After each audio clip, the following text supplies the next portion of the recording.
If a person eats pure fat, there is no insulin spike at all. The body, the beta cells of the pancreas don't respond to dietary fat.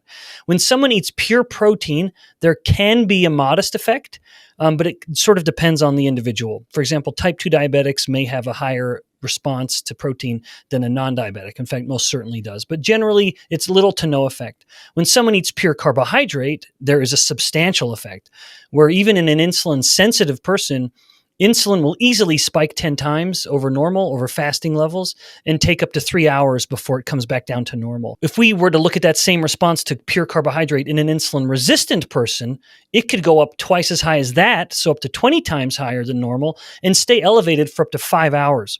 Now, in an attempt to bring down the blood sugar. That's right. Insulin's just having to work so much harder and stick around so much longer in order to correct the blood sugar, all the while creating havoc throughout the body at the liver cells or the gonads, the ovaries in women or the blood vessels, creating metabolic havoc in the meantime.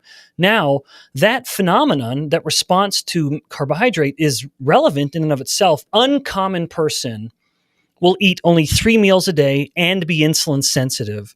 And so if they eat 3 meals a day with about 4 hours in between each meal, there has probably been some period of time, about an hour or so, before the next meal when insulin has been able to come back down to fasting conditions. So they have most of their day is spent with normal insulin, or at least a decent part of it, of their waking day, a decent part of it. Most people don't eat 3 times a day. Most people eat 6 times a day or so. They will have 3 big meals and then 3 snacks in between. That we call it a snack, but it might actually be as big as the meal itself was, particularly into the evening when most people really start to indulge. And second, most people are eating primarily carbohydrate. Globally, about 70% of all calories consumed are carbohydrates. So we're eating not only most of the greatest insulin spiking macronutrient, but we're eating them every hour and a half or so.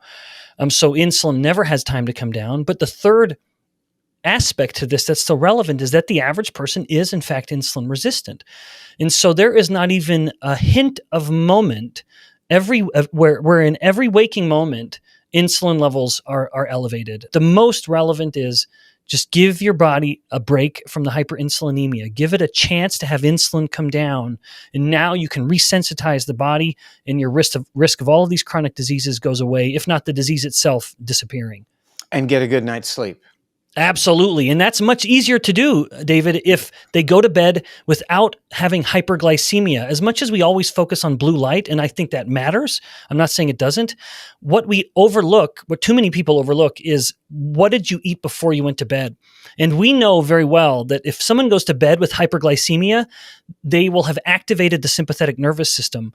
Good luck trying to sleep if you are in your fight or flight response mode, where your blood pressure is going to be higher, your heart is beating harder, and your body temperature is going to be elevated. That is a perfect storm to ensure it takes you a long time to fall asleep, and you're going to sleep poorly. And most people will say, I'm a bad sleeper because I just start to feel anxious.